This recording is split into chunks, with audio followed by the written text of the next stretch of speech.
Y ya. A ver, voy a compartir mi pantalla y me confirman si lo pueden ver. Si lo ven, ¿no?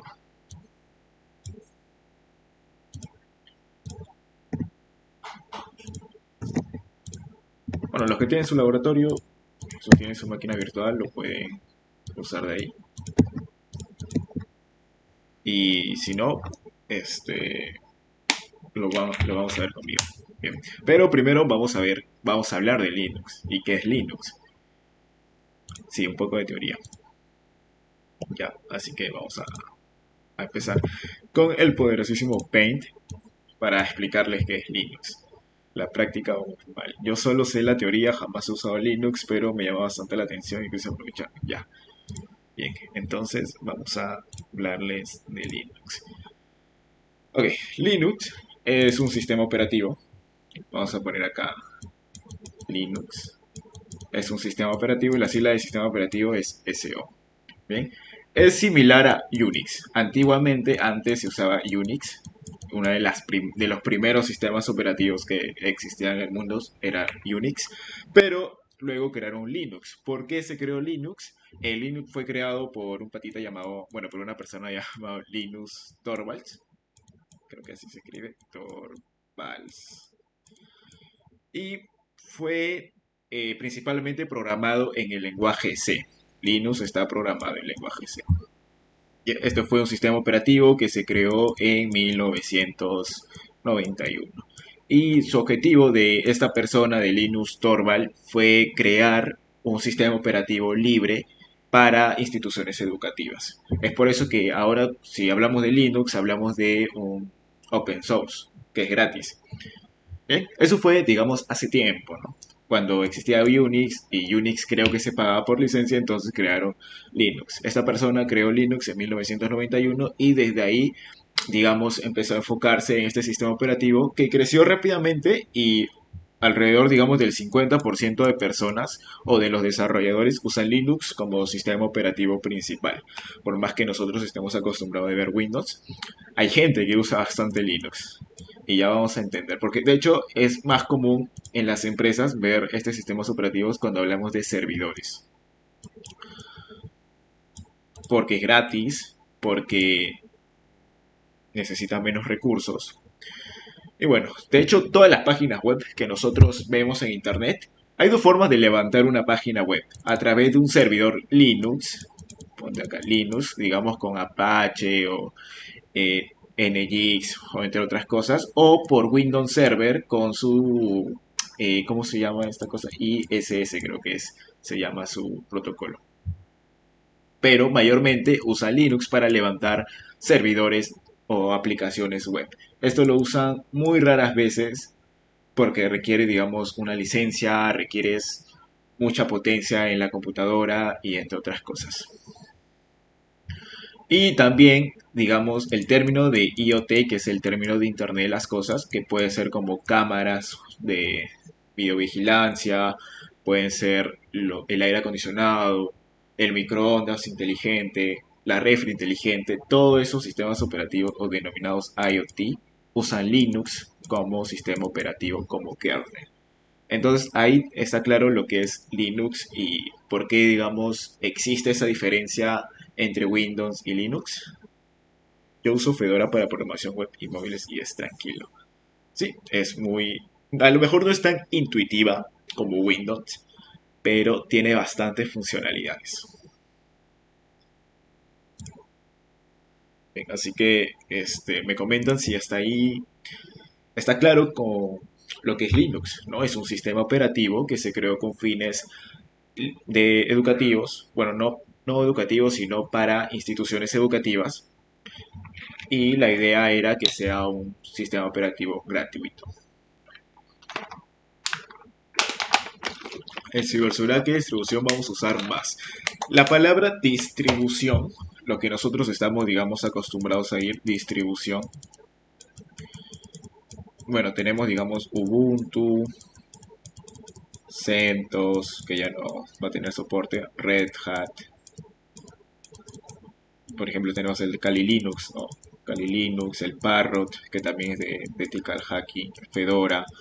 Todas estas distribuciones vienen a tener, digamos, como base o bien Unix o bien Linux, una de las dos. La diferencia es que, digamos, estos desarrolladores te instalan paquetes, te instalan, digamos, ejemplo, en Kali Linux te instalan lo que son ya el Burst Sweep, el Nmap, todos esos paquetes o programas que sirven para la auditoría, auditoría de red, para simular ataques, ya te lo vienen instalado. Es por eso que las distribuciones son sistemas operativos que ya vienen instalados, vienen preconfiguradas para que tú puedas, digamos, simplemente instalarlo y usarlo. Entonces, en ciberseguridad sirve más lo que son el Kali Linux y el Parrot, debido a que ya vienen herramientas instaladas en ella. Eso es a lo que nosotros denominamos como distribución. Son personas o grupo de personas que han desarrollado, han agarrado un Linux, lo han configurado, han editado el código, han instalado programas y te lo entregan como un sistema operativo nuevo. Kali es bueno para la clase. Sí, Kali tiene bastantes cosas ya preinstaladas, pero son cosas, digamos, muy básicas y que sirven más que todo para pruebas, ¿no? Con fines educativos. Si tú quieres hackear, digamos, una empresa, Kali Linux con lo que tiene por defecto no te va a servir. Rayos en el año que nací. Ya, a ver qué más dicen por acá. Hoy distribuciones según el trabajo que se hará.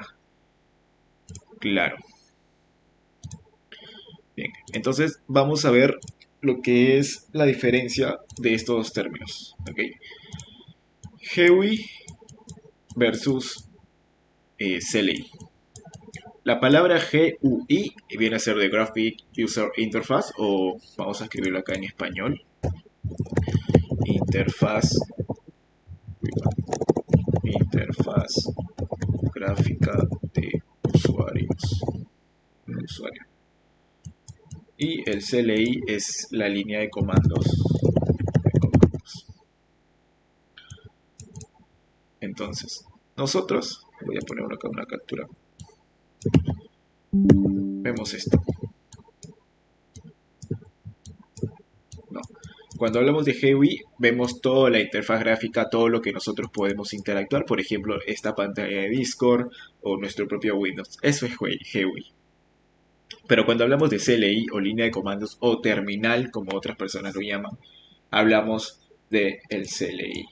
¿Okay? Porque en CLI solamente escribimos comandos, pero en la interfaz gráfica de usuario podemos abrir paneles, abrir opciones, configurarlo de una forma más intuitiva. Y Windows también tiene su propio CLI. De hecho, el CLI de Windows es el PowerShell. Solamente que algunas personas no lo conocen o no lo usan. Pero en Linux, las mayores funciones que tú puedes hacer es a través del CLI o terminal. Puede ser llamado terminal o shell o bash. Tiene un montón de nombres, pero no siempre son lo mismo. Bien, voy a borrar esto. Entonces sabemos que GUI es la parte intuitiva, la parte gráfica, y CLI es todo lo que nosotros podemos escribir. En Windows, el método principal para trabajar y administrar ese sistema operativo es a través de la interfaz gráfica de usuario, pero en Linux es lo contrario, es a través del CLI. Es una interfaz, digamos, que se basa solamente en texto, llamada, como ya les mencioné, terminal. Voy a escribir aquí, terminal o shell. Y como tal, parte de la administración de Linux se basa solamente en el teclado. Es por eso, digamos, que a veces cuando nosotros instalamos un servidor Linux, para aquellos que lo han instalado, cuando tú conectas el mouse no te lo detecta. No, no tienes un puntero como nosotros tenemos aquí. No, no existe eso en la terminal de Linux.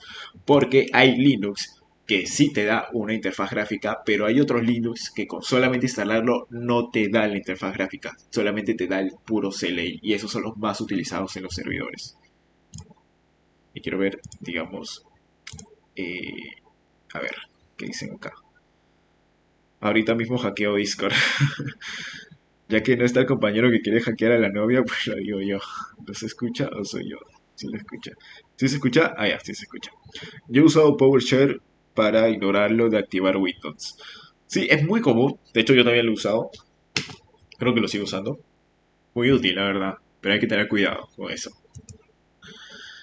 Y bien, hay una variedad de shell disponibles. Hay una variedad de terminales disponibles. Pero el más popular que nosotros conocemos, o bueno, que hemos usado y no conocemos, a lo mejor es el Bash.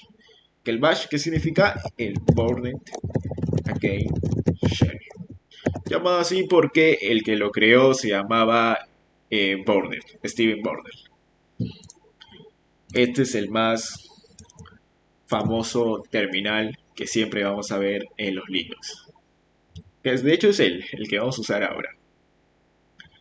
Bien, ¿hasta ahí tienen alguna pregunta sobre un poco de teoría que estamos hablando de Linux? Recuerden que la terminal siempre va a ser más rápida que el GUI.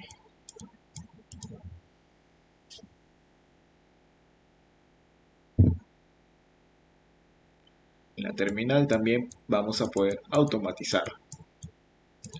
Automatizar. Cosa que GUI es un poco complicado. Por ejemplo, para automatizar tenemos una función básica que es el Chrome Tab. Le ponemos un script de Python y esto automáticamente se va ejecutando un ciclo. Y a ver, quiero ver qué dice. Si vamos a ver lo del Recting en laboratorio, sí, pero hoy no es una sesión de Recting, hoy es una sesión breve de 40 a 1 hora sobre ver CLI, CLI básico de Linux. Para usar el CLI se debe saber de software. Para usar el CLI se debe saber de software dependiendo. Si son software, digamos, instalados de terceros, por ejemplo, una VPN que tú te instalas ahí, vas a tener que conocer las funciones del software para que tú lo manejes a través de línea de comandos. Pero si es, digamos, del propio Linux, con solamente repetir una y otra vez algunos comandos, algunos términos, ya te puedes ir acostumbrando a lo que es el Linux. Creo que eso es para otro día en Black Heart. Es eso. Entonces es a nivel kernel la consola. Eh, no creo que es a nivel de kernel. El sistema operativo tiene una arquitectura, digamos, un poco compleja. El kernel viene a ser el núcleo y las indicaciones del CLI viene a estar un poco más arriba. Por ejemplo, cuando nosotros programamos con C, pues, este programa a nivel del kernel. Es por eso que cuando se desarrolla malware, cuando usas este lenguaje, puedes bypassear el antivirus porque el antivirus funciona a nivel, digamos, de aplicación de todo el sistema operativo, casi en la última capa. Pero el C puedes ejecutarlo en el kernel y lo puedes ofuscar para que no te detecte, ¿no? El antivirus.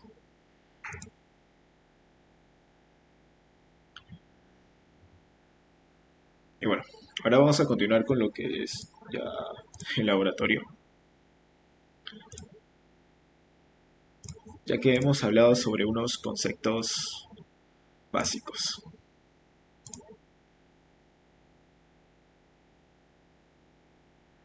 Ya, ¿tienen ahí alguna consulta? Acá los leo. Por mí todo bien, bro. Entendí bastante bien. Y bueno, yo también utilizo Linux, pero a nivel de detalle de dominar la terminal y el shell, el bash no lo consigo. Pero utilizo Linux, la distro LocOS. Es una distro para lactose, patata básicamente. Muy bien, muy bien. Una duda, ¿podrías recomendar alguna distro para empezar a aprender? Apenas es sobre Linux. Te recomiendo Ubuntu, que es el que estoy usando.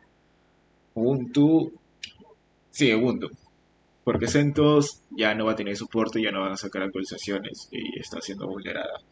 Y Ubuntu es como que el más recomendable de todas las distribuciones. Ya. Entonces, acá tenemos, digamos, nuestra interfaz de Linux. Este es el GUI, como mencionaba, y nosotros tenemos la opción de abrir nuestra terminal. Este es el bash, nuestra terminal. Este es el bash, así se llama. Bueno, y acá tenemos, digamos, nuestra terminal que vamos a primero realizar lo que son ejercicios de navegación. Los que tienen su Linux lo pueden hacer a la par conmigo o simplemente quedarse viendo cómo yo lo voy a hacer. Bien, hay varias formas de nosotros poder abrir el bash o el terminal. La primera es como ya le hemos visto dándole clic a este icono, pero si le damos clic derecho también tenemos aquí para abrirlo, ¿no? Open Terminal Here. Bien, ahora vamos a ver, digamos que nosotros tenemos siempre un nombre de usuario y el nombre de la máquina que está separados por una arroba. Esta siempre va a ser la nomenclatura. Y lo que significa esta rayita quiere decir la ubicación en donde nosotros estamos. Esto es el host. Después del arroba es el host. El host puede ser, digamos, un IP, puede ser el nombre del equipo, entre otras cosas. Esta cosita, este símbolo que vemos acá, significa home, o bueno, hogar, que es del usuario, de este usuario. Esto lo podemos comprobar cuando colocamos pvd y nos sale que es home. No, pvd significa dónde estamos ubicados actualmente. Si yo me cambio de carpeta y pongo esta sintaxis de comando, me va a salir donde estoy ubicado en la otra carpeta.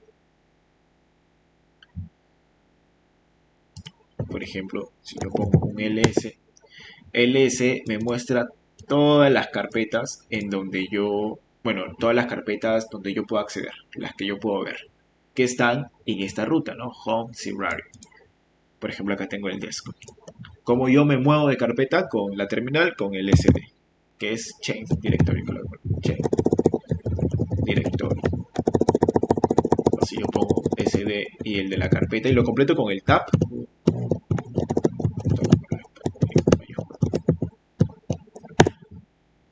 Me muevo a la carpeta desktop o escritorio. Y con un ls que tengo acá, tengo solamente un archivo, que es este.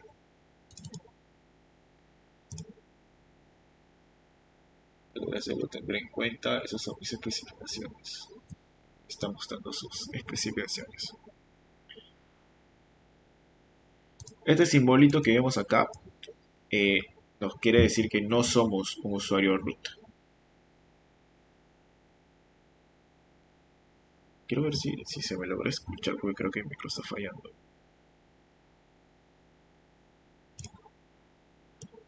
Ya. Bueno, ya tenemos los primeros comandos, ¿no? pvd para ver dónde estamos ubicados, ls para mostrar todos los archivos, documentos y directorios que nosotros podemos ver. También tenemos cd para cambiarnos de directorio y también tenemos lo que es el guami. Guami nos quiere decir, bueno, le indicamos a la máquina y que nos diga quiénes somos nosotros. Como ven, guami, yo tengo este usuario, el Library. Y si yo coloco lo que es el comando hostname, me va a salir el nombre del host, que básicamente es toda esta línea que nosotros vimos. Recuerden, usuario, arroba, el nombre del host y la ruta que estamos. Y este símbolo del dólar significa que nosotros no somos usuario root. Voy a borrar con clear. Se borra con clear. Si es que no sabían borrar, digamos, la terminal. Ahora, nosotros podemos escribir el comando id, esto para mostrar, digamos, el ID del usuario y en qué grupo nosotros estamos. Por ejemplo, tenemos aquí que estamos en el 1001 y digamos que los usuarios que no son del sistema o no son root en Linux comienzan con el ID 1000. Es decir, nosotros somos el 1001, lo que significa que nosotros tenemos una cuenta estándar. Los usuarios que no son root empiezan con el usuario 1000 y nosotros tenemos el 1001. Y bueno, cada usuario también pertenecerá a un grupo que viene a ser el nombre del usuario.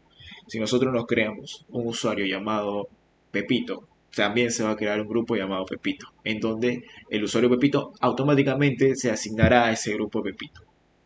Esto con la finalidad, digamos, de que más adelante se tenga buenas prácticas al momento de administrar el acceso a dichos recursos, dichos directorios.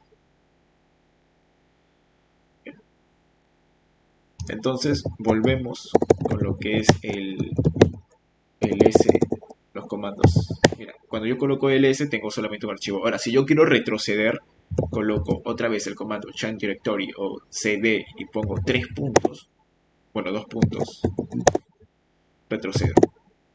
Vuelvo a lo que es la carpeta anterior.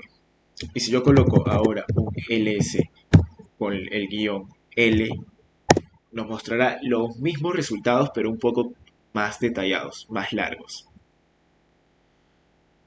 Hay que tener en cuenta que con la opción "-L" podemos ver información importante sobre los archivos que tenemos acá ahorita en esta ubicación.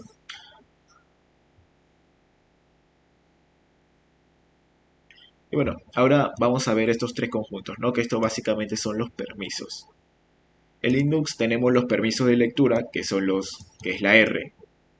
Este simbolito, esta primera letra D, significa directorio, que es una carpeta. Si lo vemos así que como Windows, no es una carpeta.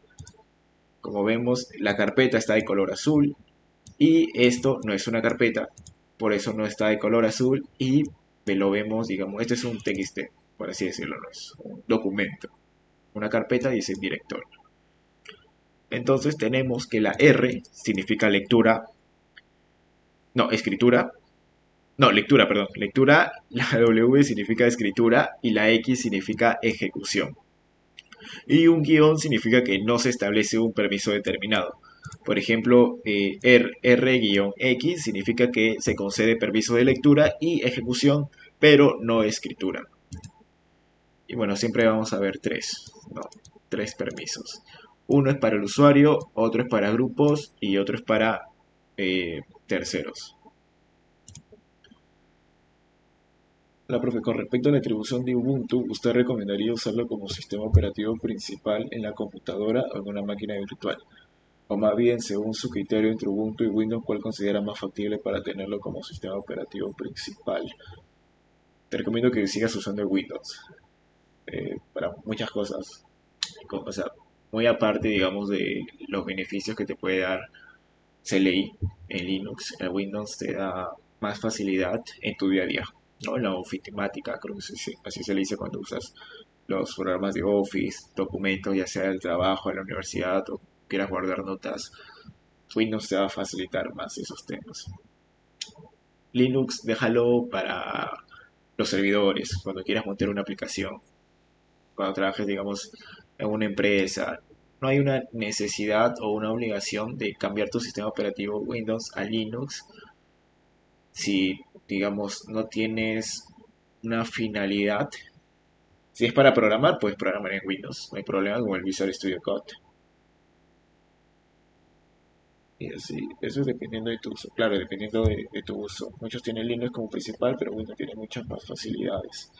Sería cuestión de cada uno análisis en base a lo que no estás dispuesto a dejar de usar, en especial porque hay varias cosas que Linux no es compatible en Windows.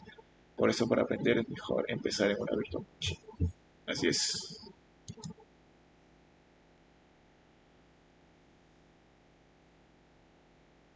Bueno, ahora nosotros, digamos, podemos usar también lo que es el LSLA. Ya usamos el guión L para ver, digamos, más detalle de las carpetas, pero también podemos usar el SLA para ver lo que pueden ser archivos ocultos. La A significa muéstrame todo. Out. Muestra todos los archivos. Y podemos ver archivos ocultos.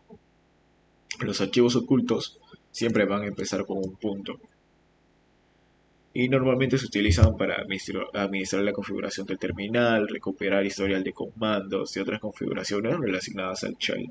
Y obviamente están ocultas para evitar que cualquier usuario pueda realizar cambios de manera accidental en estos archivos importantes y para mantener limpia la lista de directorios. Bien. Ahora, si nosotros colocamos, digamos, cd dos puntos, que es para retroceder, y luego un slash y otra vez dos puntos, vamos a retroceder lo que son dos directorios. Este simbolito, que es el slash, significa el directorio raíz o el root. Que de hecho en la próxima clase vamos a ver sobre todos los directorios que son estos, porque cada directorio tiene un significado. Por ejemplo, el donde está el var significa que van a entrar todos los archivos variables, como son los logs de sistemas, el TMP, que son todas las carpetas y archivos temporales.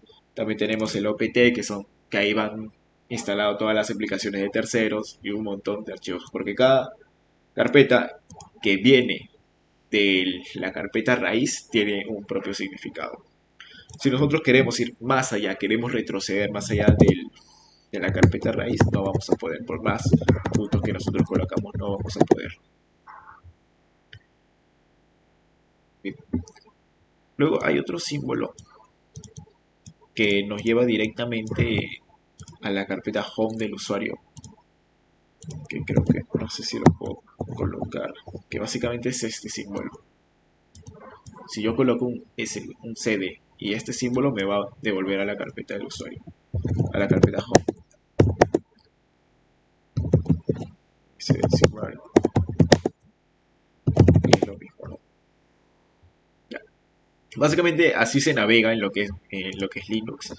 Hemos visto comandos como ls, lsl para ver más detalles, lsla para ver archivos ocultos, movernos por las carpetas, retroceder carpetas. Y ahora vamos a hacer operaciones de archivos. ¿Qué conviene más comprar, una Mac o una laptop? ¿Qué conviene más comprar, una Mac o una laptop? Creo que si compras una Mac vas a tener que comprar todo el ecosistema de Apple. Y la Mac es buena, no digo que sea mala, pero digamos no es tan económica, ¿no? Linux consume mucho menos que Windows el recurso de PC.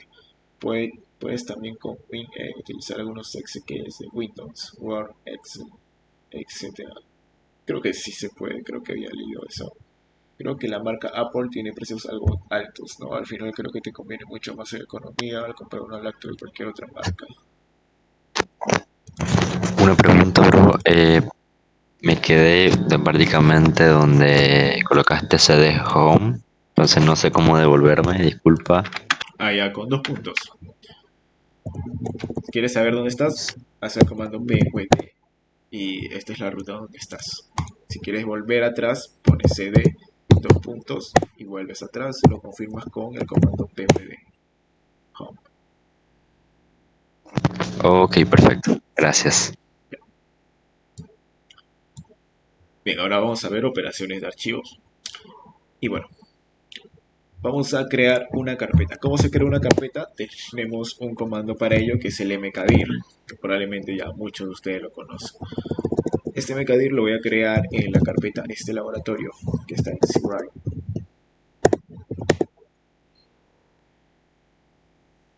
Y lo voy a crear aquí. Mkdir, voy a poner, digamos, un ls y se me creó lo que es esta carpeta. Y como es un directorio, está de color azul. El comando mkdir significa make directory. La mayoría de sintaxis de Linux está en inglés, por eso son abreviaturas, la mayoría. Si nosotros dominamos inglés, más fácil será dominar Linux. Ahora vamos a entrar a nuestra carpeta que hemos creado y vamos a crear archivos, documentos, ¿no? Hay un comando para crear TXT, que es el touch, que te crea documentos. mkdir te crea directorios, el touch te crea documentos. Y yo puedo colocar, digamos, file 1 txt, un espacio, file 2 txt, otro espacio, file 3 txt. En Linux no importa la extensión. Si nosotros, digamos, podemos poner cualquier extensión con este comando touch, puedo poner file 3.py, .json, .ransomware. No importa porque no va a cambiar el tipo de documento. Van a ser siempre hoja de texto. En Windows es distinto porque en Windows tú puedes poner .bash, .exe y el tipo de documento te lo va a cambiar. En Linux a eso no le importa, no le importa la extensión que tú le coloques. Entonces este comando lo que hace, le estoy indicando a Linux que me cree documentos. mkdir para crear archivos, touch para crear documentos. Y le estoy indicando que me cree 3 documentos, file1.txt, file2.txt y file3.txt. Y si yo le doy un ls, lo voy a ver. No, acá está. Ahora, ¿cómo yo puedo insertar texto sin adentrarme al documento? No, porque, bueno, para los que conocen existen el ping y el nano, que tú básicamente abres el documento como si fuera un bloc de notas de Windows y empiezas a escribir. Pero hay otra forma acá en Linux un poco más directa, que sirve de hecho para las automatizaciones. que imaginemos que tenemos un script en Python que nos genera un valor y ese valor lo queremos guardar. La máquina no va a abrir un blog de notas, no va a abrir un nano, un bin para ponerle el, el texto que tú deseas guardar. Es por ello que en la automatización podemos usar el eco, el hecho, ¿no? Lo abrimos con doble comilla y podemos decir esto es el archivo 1 y le ponemos estos dos símbolos de mayor, son dos, txt, y guardamos, le damos enter. Este símbolo, bueno, estos dos símbolos significa que vamos a agregar. Le indicamos a Linux que vamos a agregar. Si nosotros colocamos un símbolo, vamos a decirle a la máquina que sobrescriba. Dos es para agregar, uno es para sobreescribir, es decir, que el texto anterior se va a borrar. Pero si nosotros le damos a los dos símbolos, se van a agregar. Bien, ahora si nosotros queremos leer lo que hemos agregado, simplemente le damos al cat. El cat es un comando para leer archivos sin la necesidad de abrirlo. Y ponemos el nombre del archivo, ¿no? El file .txt, que ya nos da la respuesta. Cat creo que significa concatenar, por eso no se abre un editor de texto. Ahora, si nosotros queremos ver qué tipo de archivo es o documento es, podemos darle al comando file y le damos al nombre del archivo, ¿no? El file .txt, y nos sale que es un archivo de texto ASCII. El archivo, digamos, puede mostrar tipo ya sea ASCII, binario, PDF, lo que fuese el archivo. Incluso si un archivo no tiene extensión o está mal etiquetado, ya que el comando file va a revelar realmente qué tipo de archivo es. Y como comenté anteriormente, hasta a Linux no le importa qué tipo de extensión tú le coloques. No es como Windows. Hasta ahí todo claro sobre cómo nosotros podemos crear y ver archivos. Tengo otro sistema constantemente, pero pensando en lo de la Mailchimp, ¿cuál serviría más?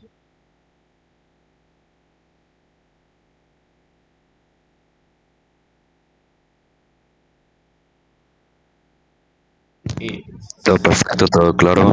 Ya estoy practicando en la terminal y bueno, a guardar. gracias, Y sabe, y gracias. gracias a ti. Y bueno, respondiendo a la pregunta de Only OTC, bueno, también depende de. En Mac es casi, digamos, muy difícil piratear programas, si es que la gente lo hace. Por ejemplo, para activar máquinas virtuales está el VMware y el VMware se tiene que pagar licencia por cada máquina. No por cada máquina, sino para alojar máquinas, para la licencia para usar la aplicación, el software y entre otras cosas. Si es que compras Mac.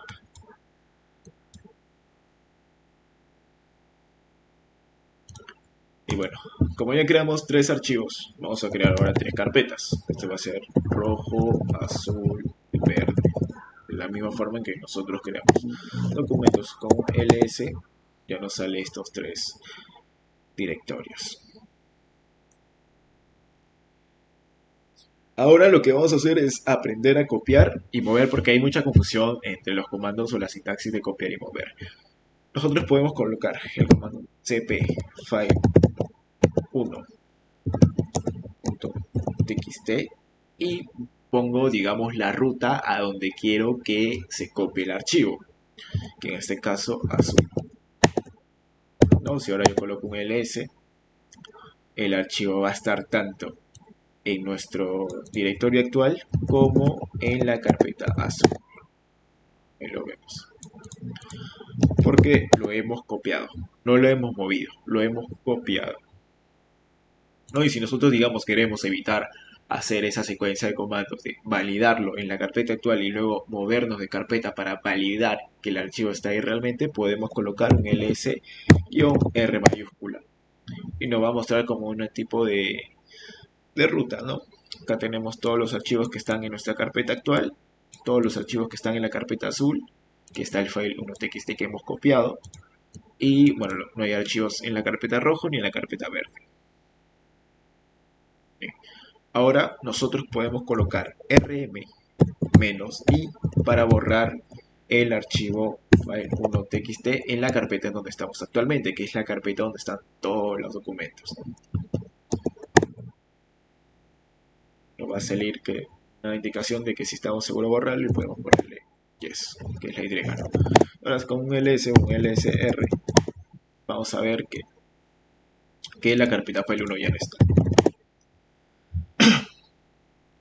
Sin la opción "-i" que nosotros hemos colocado, el Linux hubiera borrado sin nuestra confirmación. ¿Vieron ese mensaje que salió de que si deseas confirmar, borrar? Ya, si nosotros no hubiéramos colocado esa sintaxis de "-i", Linux no nos hubiera preguntado y lo hubiera borrado directamente. Ya que el comando rm, hay que entender esto, no respeta la papelera de reciclaje como lo hace el GUI de Windows. Por ejemplo, en Windows tú borras archivos, pero los manda a una papelera. Pero en Linux, si tú borras un archivo, ya no lo puedes recuperar, al menos que tengas un backup. Así que si nosotros eliminamos accidentalmente, deberemos restaurar ese archivo desde una copia de seguridad, porque Linux no respeta lo que es la papelera. Bien, ahora vamos a mover un archivo. Recuerden que tenemos estos archivos y vamos a mover lo que es el archivo 2, el file 2.txt a la carpeta verde. Ahora si yo vuelvo a colocar el lsr, vamos a ver que el archivo file 2 ya no está. La diferencia con copiar es que el copiar se mantenía original, pero el lo movimos, que es el move.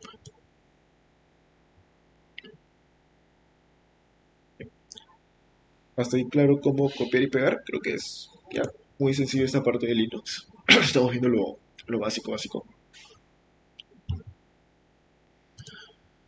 Y algo que tener en cuenta que este mismo comando de mv también sirve para renombrar archivos. ¿No? Por ejemplo, yo puedo agarrar el archivo 3, que es el archivo que tenemos acá, y le puedo poner otro nombre como prueba de nombre.exe, le puedo poner. Ahora si yo pongo un ls, se cambió el nombre. Y es el archivo original. Queremos ver, por ejemplo, el contenido viene a ser el mismo, que creo que no tiene nada de contenido.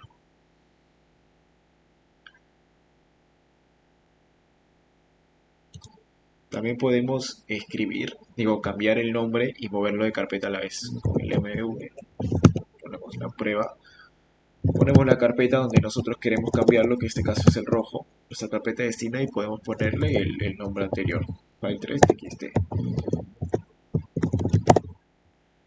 Y se cambió el nombre y lo movimos a la vez.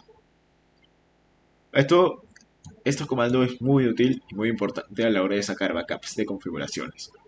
Por ejemplo, podemos sacar un copy y lo movemos a otra carpeta y le cambiamos el nombre, que es la misma sintaxis. Le cambiamos la extensión.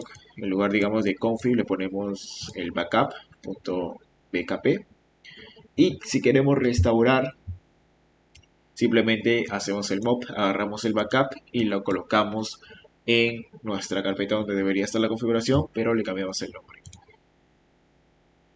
¿Con qué comando me muevo a otra carpeta? Con el cd. El cd. Change directorio. Con eso te vas cambiando de carpetas.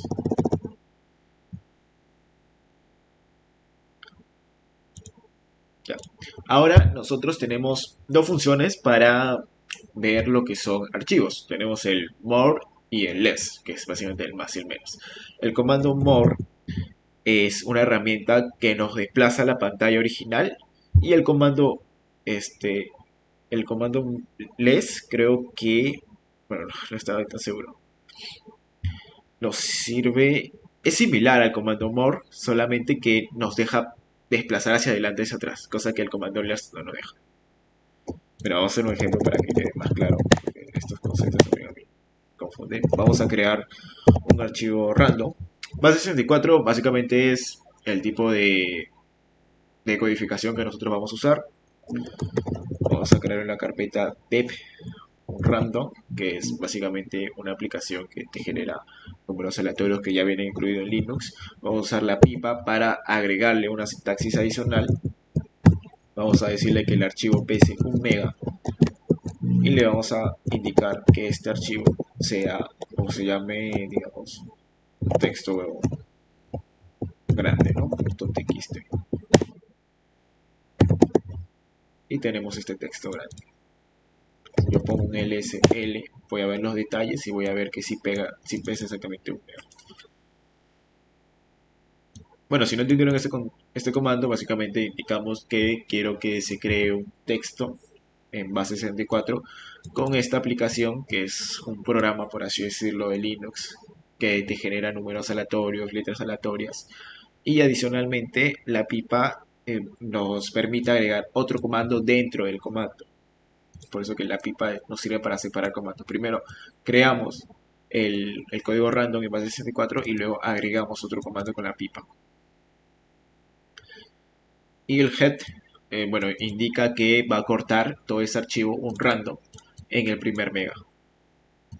Y esto, digamos, va a sobreescribir el archivo textogrande.txt. Pero como nosotros no tenemos un archivo llamado textogrande.txt, lo va a crear.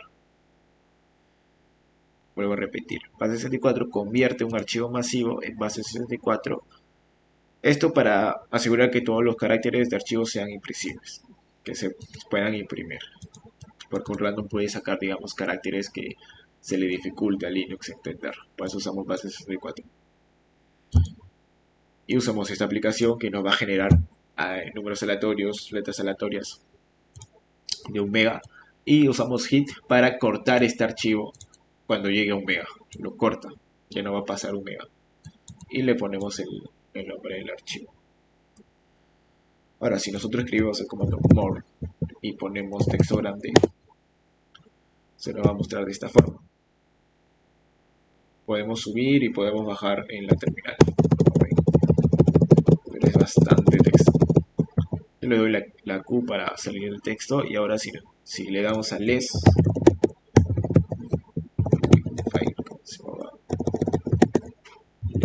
texto grande,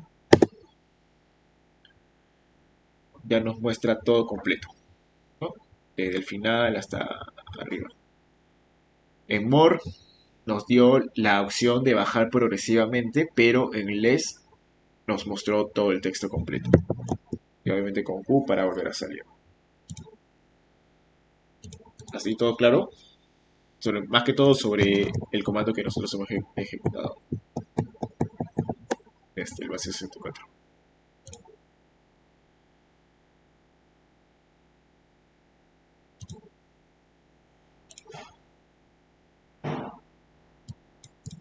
Ahí, si quieren ver los comandos que se han colocado, tenemos history. Y vamos a ver todos los comandos que se han ejecutado.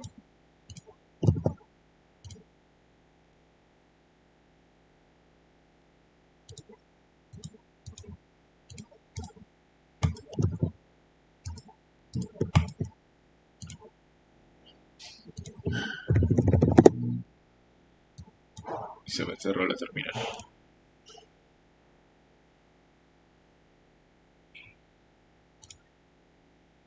Ya.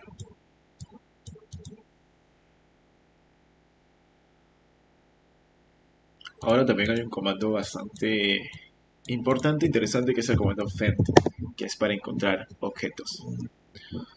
Digamos, yo puedo colocar fend slash name, la palabra mort 2, y ahora les explico qué significa este comando.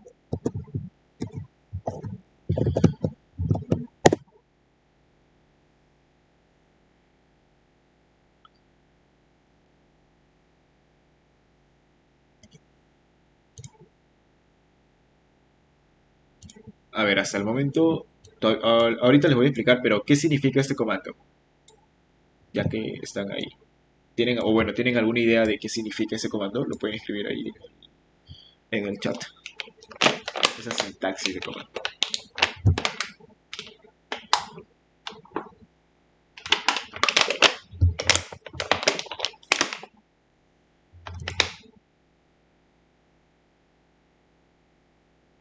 Bueno, sería, bueno, el fin, no sé cuál es ese comando, pero diría que cambiar nombre, un nombre, algo así. A ver, no. A ver qué van a escribir. Creo que están escribiendo. Siempre está escribiendo. Vamos a esperar su respuesta.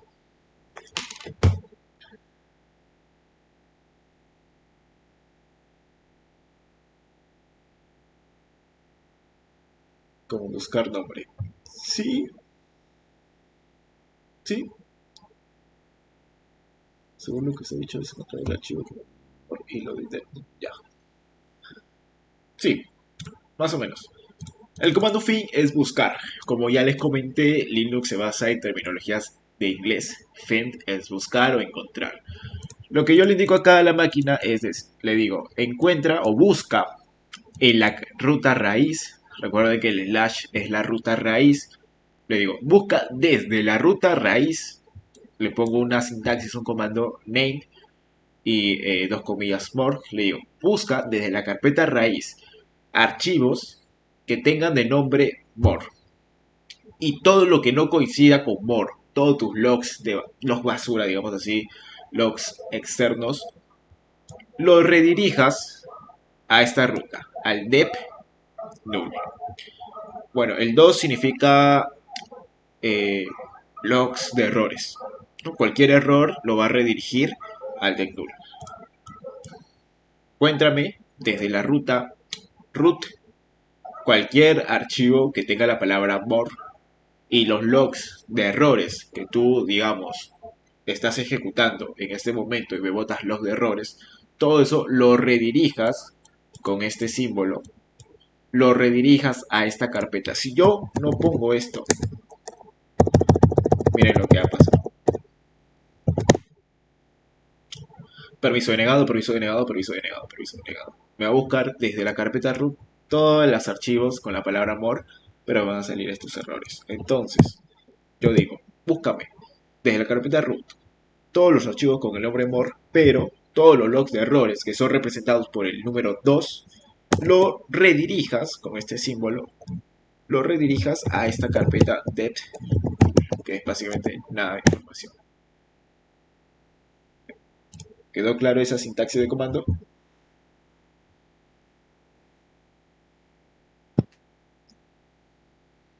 Perfecto, gracias. Es básicamente. Sí, siempre los errores son representados con el 2. Gracias, Jailer, por tu respuesta. Ya, listo. Ahora, también podemos usar el fin no para buscar nombres. Bueno, también podemos usar para buscar la extensión con la misma sintaxis del nombre, ¿no? Pero la diferencia que en lugar de nosotros colocar este símbolo de root, vamos a colocar un punto. El punto quiere decir mi ubicación actual. Siempre el punto va a ser mi ubicación actual. Y siempre el slash va a ser desde el root. Entonces yo digo, encuéntrame desde mi ubicación actual cualquier archivo que tenga la palabra name, que tenga la palabra txt. Este asterisco es una wildcard. Una wildcard quiere decir es un signo que ya tiene un valor en el sistema operativo. Y normalmente el asterisco quiere decir cualquier dato, no, cualquier información. Entonces yo le digo, encuéntrame desde mi ubicación actual cualquier archivo que tenga cualquier nombre, pero sí o sí tenga el punto txt al final. Si yo le doy, no va a salir porque estoy en desktop, porque esto lo hice en Blackboard. Pero Acá está. no te escucho.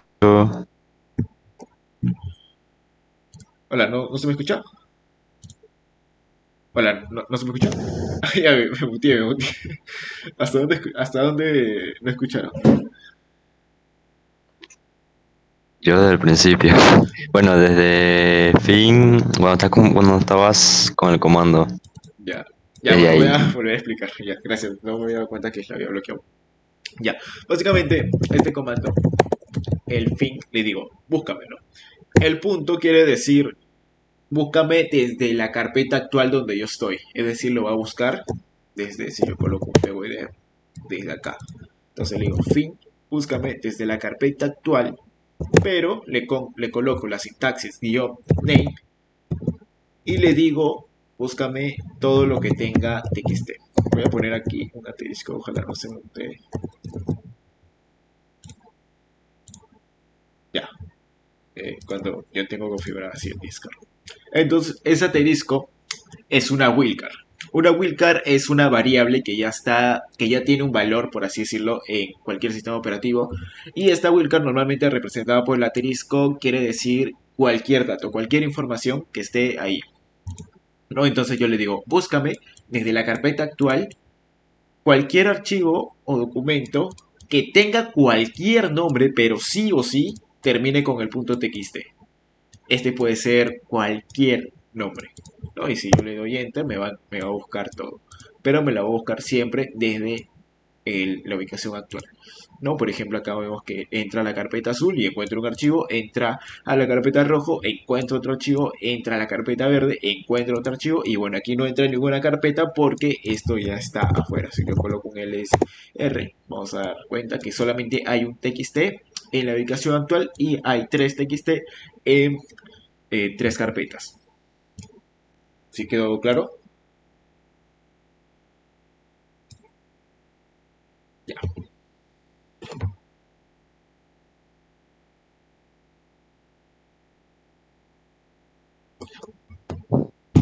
Perfecto, gracias. Sí, estaba en otro directorio, pero ya entré al Blackboard y pude completar el comando. Bien. Bueno, ahora tenemos, eh, ya vimos lo que es fin para buscar archivos, pero ahora vamos a ver lo que es la sintaxis grep. Fin es para buscar, acuérdense, ¿no? Fin y colocamos desde dónde queremos buscar y una sintaxis como name o peso, entre otras cosas. Pero ahora grep es, o le indicamos a la máquina, cualquier archivo que contenga una palabra o frase. ¿No? Eso lo quiere decir grep. Encuéntrame cualquier archivo que tenga tal palabra, que tenga tal frase. Por ejemplo, si yo coloco grep, bueno, voy a poner el... Quiero ver qué escribí aquí, que no me acuerdo que había puesto. Azul, file, txt. Ya.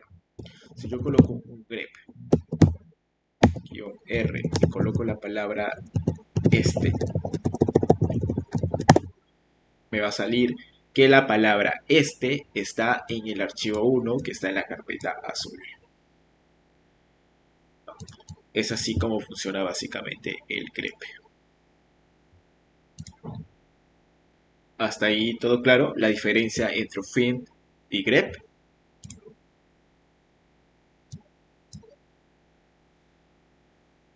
Ya esto si nosotros digamos nos sirve bastante para buscar archivos, para verlos un montón, sobre todo cuando hablamos de, digamos, de servidores o aplicaciones ejecutadas en Linux.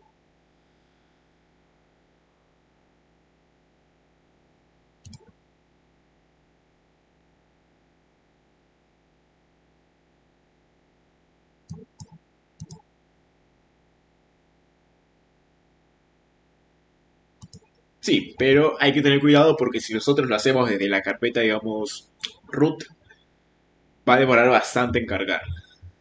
Es por eso que nosotros usamos la pipa. De hecho, en PowerShell, que también se usa la pipa, es para hacer filtros, ¿no? Hacer filtros. Que ya, de hecho, vamos a ver el uso de la pipa. Aquí en este laboratorio creo que tengo un archivo desordenado.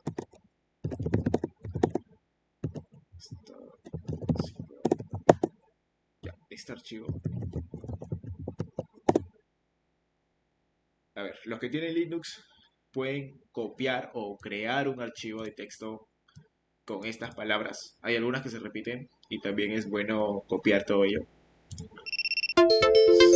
Si no, acá lo hacemos. ¿Me comentan si lo pueden copiar o lo ven nomás en laboratorio?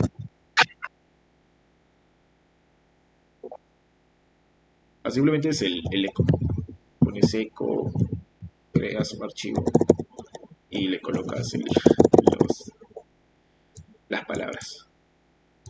O creas un touch, creas el archivo sorted 2, pones nano sorte 2.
Hola, hola.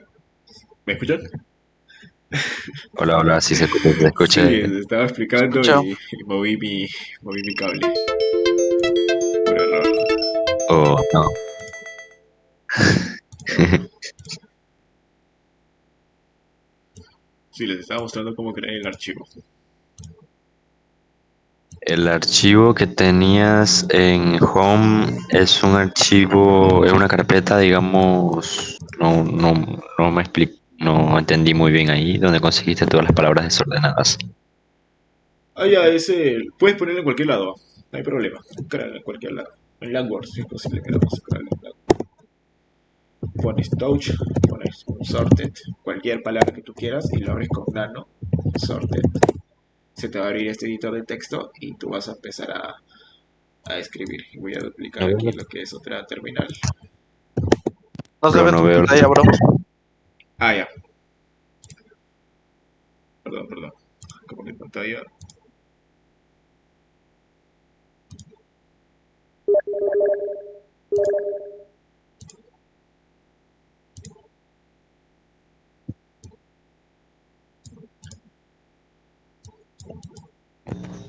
Ya, ahí se ve. Sí, ya se ve. Ya. Como le decía, creamos un archivo llamado sorted. Ya lo creé y con el nano abren el archivo, ¿no? Y se lo abrí como un editor de texto, como si fuera el blog de notas. Y empiezan a escribir Apple, Enter, su, xilofón y así todas esas palabras. Cualquier palabra, no necesariamente lo mismo. Solamente deben haber palabras que se repitan, porque vamos a dar de ejemplo el filtrado.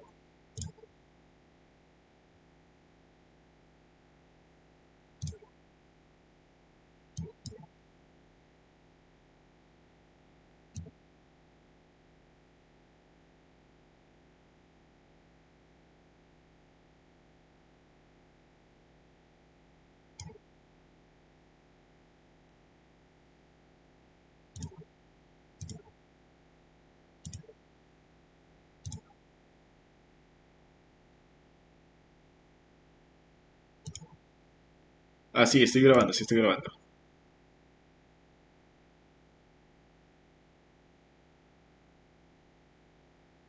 Esta clase, disculpa, ¿dónde la vas a subir?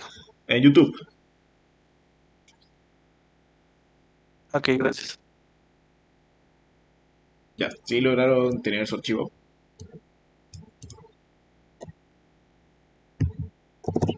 Yo lo estoy creando.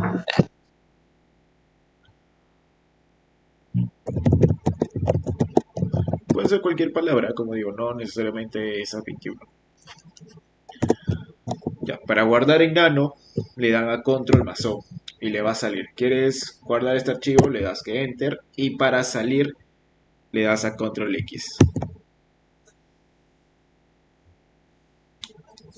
Control O para guardar, control X para salir. Ya, ahora imaginemos que ya tenemos nuestro archivo, ¿no? Tenemos el cat y un sort y vamos a ver varios textos. Sirve para cualquier texto. ¿Cómo se decía eso? ¿Qué cosa? Oli, yo no sé.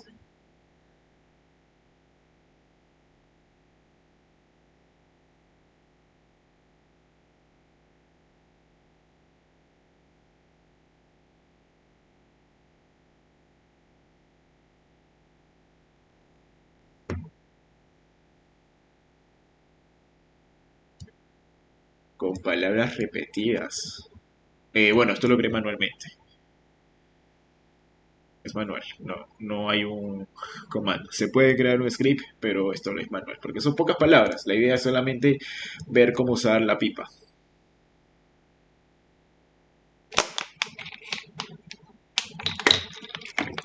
Ya, y bueno, aquí lo voy a dejar de todas formas y les voy a seguir explicando.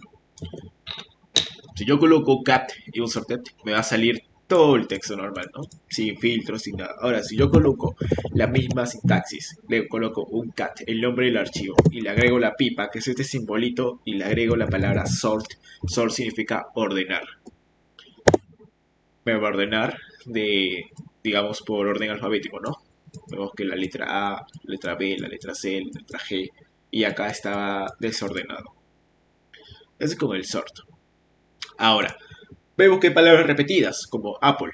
Si yo le doy a CAC el nombre del archivo, la pipa, el sort, y vuelvo a agregar la pipa para agregar un nuevo filtro, agregar un nuevo comando, y coloco la palabra unique, quiere decir únicos, se me quitan los duplicados.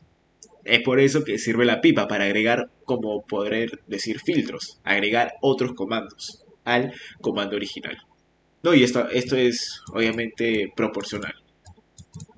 Primero va a obedecer al primer comando, luego le va a aplicar el filtro al primer comando y luego al resultado de estos dos se va a aplicar el tercer filtro. Es así como funciona la pipa.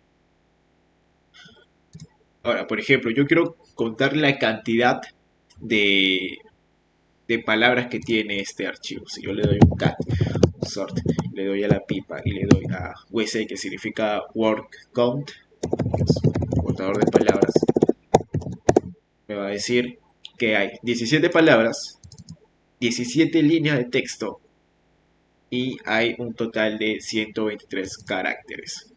Palabras, líneas de texto y caracteres.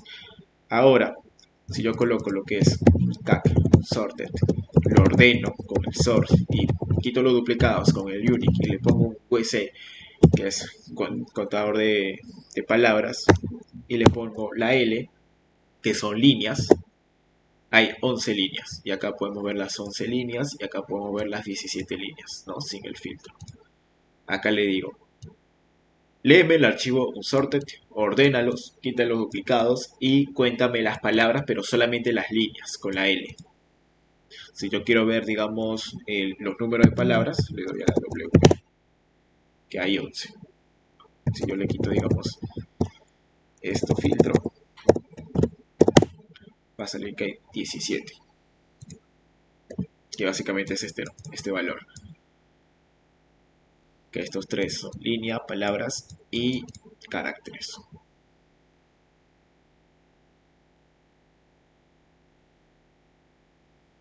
Bien, ahora vamos a seguir aplicando la pipa. Hasta ahí todo claro, ¿verdad?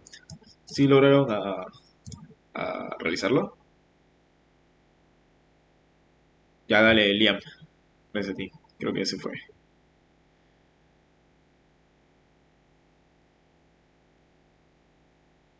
Sí, todo claro, todo claro. Bueno, el archivo como tal que usaste no lo pude hacer, pero ¿Estás hablando por qué? fue... A ver, ya, ahí te escuché. Ok, bueno, te decía que el archivo que creaste no lo pude hacer, pero el uso de la pipa me quedó claro. Bastante bien explicado y gracias. Ya, dale. No entendí mucho lo de WordCount Web. Ya, el WordCount Web, cuando nosotros colocamos, digamos, cat sorted, le ponemos la pipa y le demos WC, que es contador de palabras, nos va a salir estas tres líneas. Siempre van a ser tres funciones. ¿Ok? La primera quiere decir words, palabras. La segunda viene a ser líneas.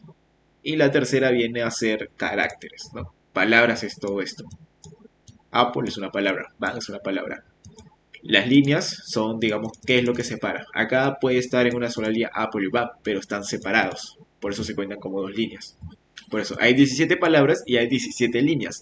En total hay 123 caracteres. Entonces, si yo coloco, digamos, word count, coloco L, significa líneas. ¿Cuántas líneas hay? Es decir, ¿cuántos espacios hay? Si yo coloco word count C, ¿cuántos caracteres hay?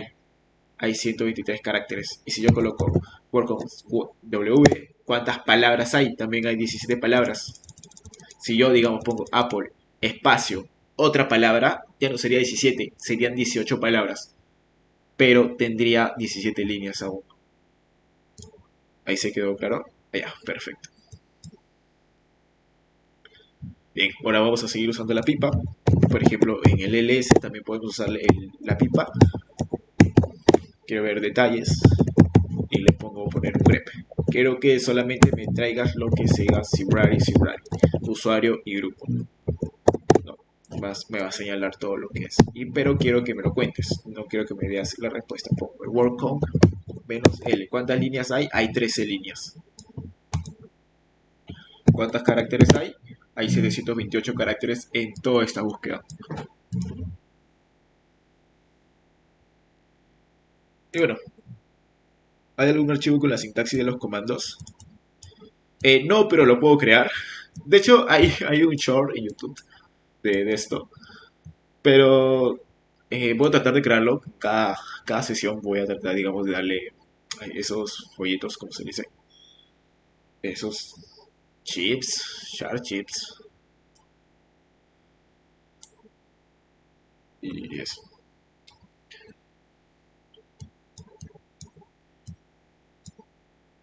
Y bueno, con esto voy a finalizar la grabación. Ya pasó una hora. Y apagar la grabación.